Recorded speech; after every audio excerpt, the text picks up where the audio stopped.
right, Wednesday morning, which means Sunday morning. Shop is closed. Everything's all quiet. Doing a little barbecuing with pork. Good smoke, good flame. Pork's getting cooked up nice. But in the meantime, the reason I'm sweating is I have prepared all the ingredients. Mise en place, MFers. Are you not entertained? Have I not sweat for you? Chopped up some maters, green bell pepper, yellow bell pepper, potato. That's a knob of butter. Onion, garlic, smoked cheddar cheese, the rind, and then the meat of it, just regular cheese, bacon, and we're going to use that and the butter to cook the eggs. Jimmy Dean sausage, down south, Jimmy Dean sausage patty, and ham. So obviously it's too big for a scramble or even an omelet, so we're going with the Big Daddy. We're going with the pan I bought to make hamburgers here, the Cheeseburger in Paradise, with two patties, 2 things of cheese, 2 things of bacon. I'm going to use that pan and do a quiche. Yes, a quiche. And yeah, I'm a big ex-football player, ex-military guy, but my friend Michael Smithgal told me real men eat quiche. So I'm going to make a quiche, i.e. big ass omelet with a bunch of shit in it that's too big to fit in an omelet. Alright, so I'm going to get the pan going, put the butter in, cook up the veggies, use the bacon fat in lieu of oil, and I will check in from time to time and show you what's going on. So real quick here, just a couple things. The butter is room temperature, so you see how fast that goes as opposed to keeping it in your fridge to the last minute, let it out. The bacon I have cut into rather large pieces compared to the rest of the stuff, because just like when you go into a cold swimming pool, shrinkage, right? So you make your bacon a little bit bigger. And once again, the main thing of the bacon is to grease the pan and give flavor to everything that cooks after it. But, you know, I'm going to heat the bacon too. That will also be an ingredient inside this quiche. Alright, the beauty of a gas stove, and this thing is hot. And yeah, you can turn it down, but for right now I'm going to use this heat. But before the butter starts to burn, and you can see it's already browning, and before the bacon starts cooking too much, I'm going to go ahead and get the veg in. Let that start cooking. Obviously olives won't take as long as your harder stuff, so I'm going to put in onions and peppers and potatoes first, then tomatoes, then olives. Alright, Mike called me from America because he is my editor, producer, whatever, and said, hey idiot, turn on a light so people can see better. You know, he cares about stuff like that. Thanks for the call, Mike, I appreciate it. So you got your veg in.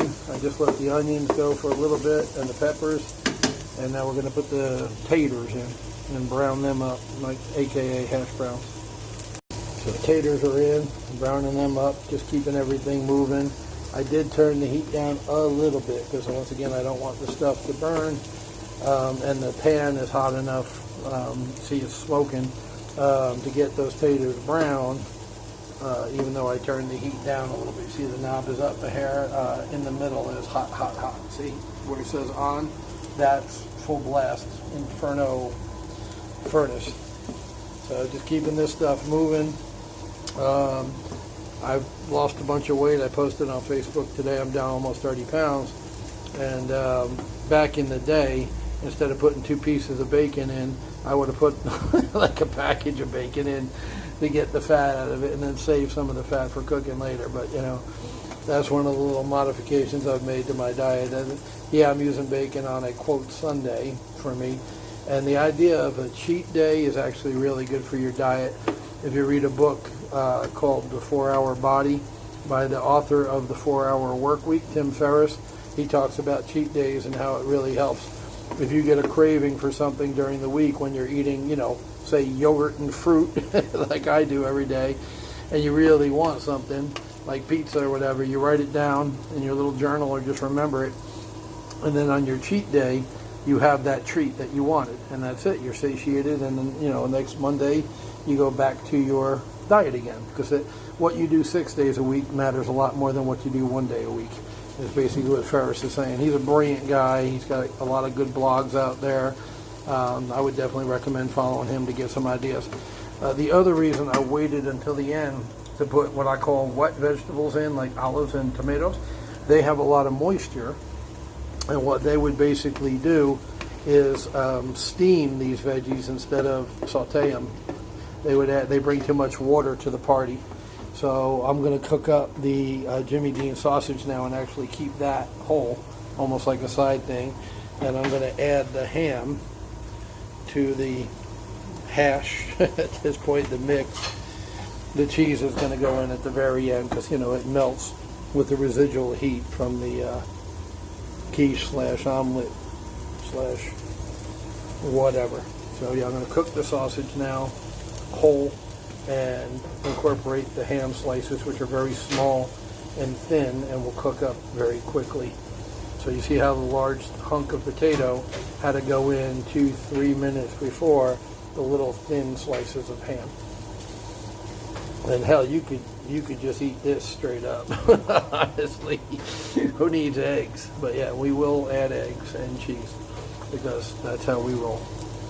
All right, so about a minute, say almost 2 minutes later, we're getting really nice brown on our potatoes, so they're getting crunchy, which is awesome. The ham is heated through. Everything is basically brown and crisp. See that? See what I got on the tater there? Good stuff. And you see that the sausage is not done yet, but it's brown. It's brown on one side. I flipped it. So now I'm going to go ahead and add my wet ingredients because they're not going to do any damage at this point because my brown stuff is already brown. And I'm going to kind of cook them real quick over here. That's the nice thing about using a huge pan is you get to kind of put things cook separately. I have enough real estate here to cook these on their own and then incorporate them with the rest. Because once again, they're going to give off a lot of water, especially if you salt it. If you salt a tomato, it's going to give off gobs of water. So no salt yet. That will come later. Just going to get these some heat all on their own, and then they'll mix in with the mix. Oh, a little bit more. Scrape. We want to get every last little bit of goodness in there. Yes. Shy.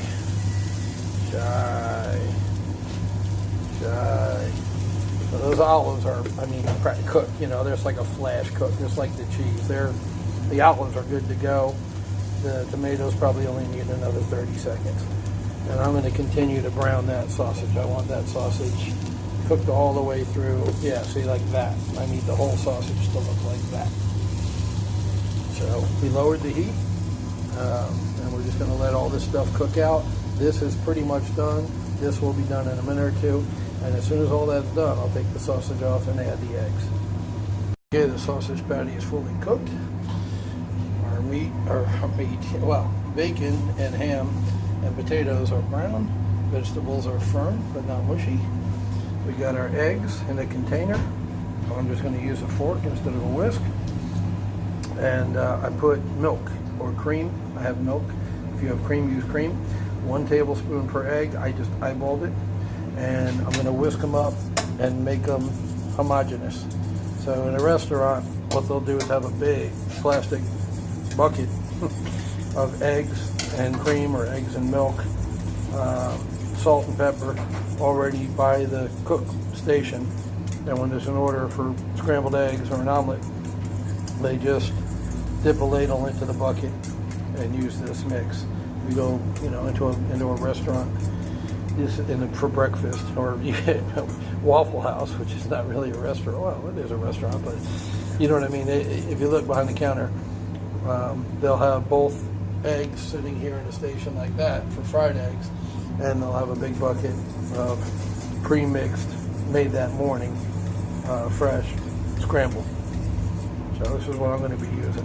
I mean, just like that. See how it's all yellow and they're, you know, same color, homogeneous is what that you're looking for. Still got the cheese, and like I said, the veggies are ready to go.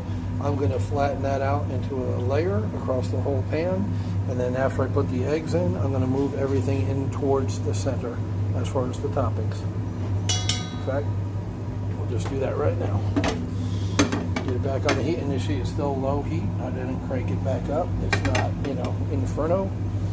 And we're just going to take the product, food, and spread it out around the big ass pan. That's why I'm using the big ass pan. You can see how hot that pan still is, even though in the time I went and did the egg stuff, this was off the heat. It's still smoking hot, that pan, keeping everything more than hot. The stuff did not cool down in that short period of time. So I'm starting like that with everything spread out. Then I'm going to pour my egg mixture in all around. Make sure you get all the nooks and crannies. Now see, that was 4 eggs, and you see it barely just covered the pan. Barely.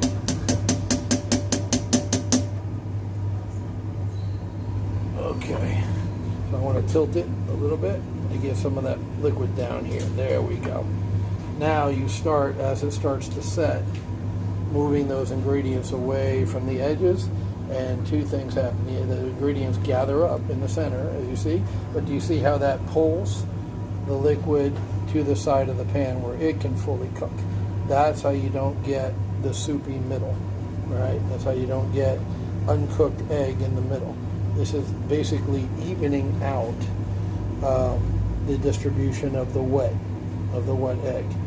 And some of the product, you see, some of the olives and the green pepper go back in, they rush back in with the, but for the most part, you see, you've got that center thing.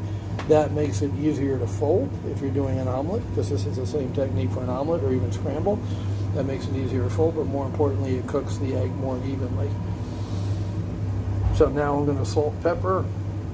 You see it bubbling in the middle there. That's how hot this burner is. That's when you cook on gas, everything happens much faster, much faster. So normally on an electric stove, this would probably have taken a minute or 2 before all that. And the eggs are room temperature. That's another tip, is to keep a couple eggs out, take them out at least from the refrigerator the first thing in the morning when you wake up. You know, before you take your shower, brush your teeth, shave, whatever you do. Go ahead and let your eggs sit out for a little bit. That will help them cook more evenly too. And low heat, because we're going for the quiche, which means we're gonna, you know, not flip it or turn it over like an omelet or scramble it or anything like that. So we want very low heat so it cooks all the way through.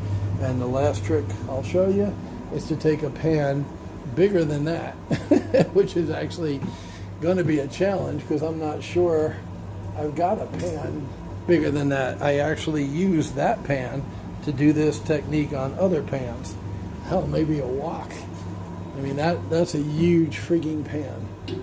So I'm gonna have to use one of our woks up here to do this.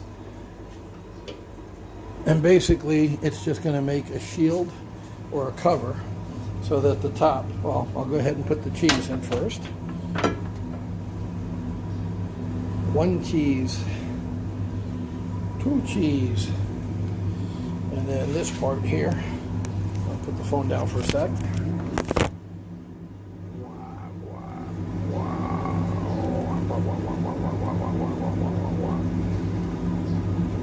Cheese, please.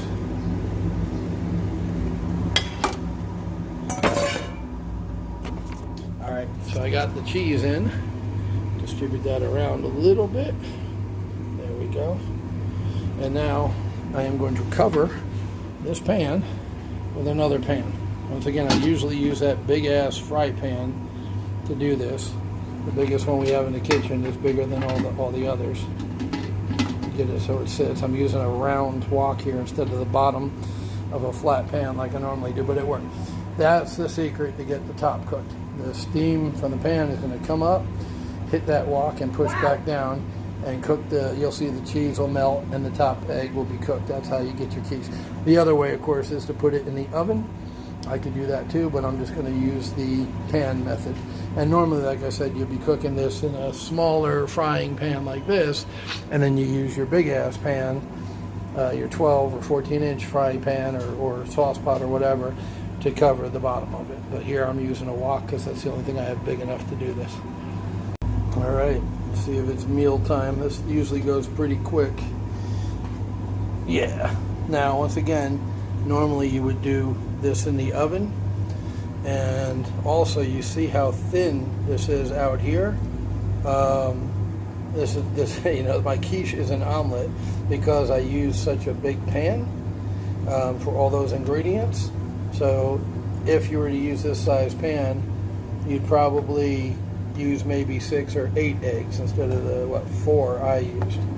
So I'm just going to fold that in a little bit, bring that edge up over, and you see that the eggs are fully cooked on the top. Now they're still loose.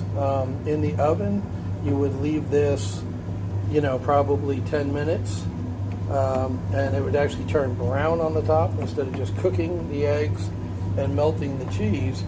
All the egg on the top would be brown in the oven if you use the broiler or, you know, just baked it in the oven to finish the quiche off. So that's all I'm doing is tightening it up because I only used 4 eggs in this big ass pan. So I just made it a little bit more pie-like, a little bit rounder. And you know, once again, you saw me make my my eggs before, like in an omelet and a scramble. I like it loose like that. See how it jiggles? It's cooked, but it's very loose. Cook yours to how you like them. If you want it all brown on the top and firm, like I said, throw it in the oven. But the pan on top of the pan will melt the cheese, as you've seen, and cook the eggs through, which is really what you want. You just don't want to eat raw eggs. You want to have it cooked through. So there's my quiche. I'm going to eat it now. I'm happy with the level of cook. If you want to cook it more, cook it more. But there you go. That's my Sunday breakfast. And honestly, now that I've been eating better, I probably won't be able to finish that.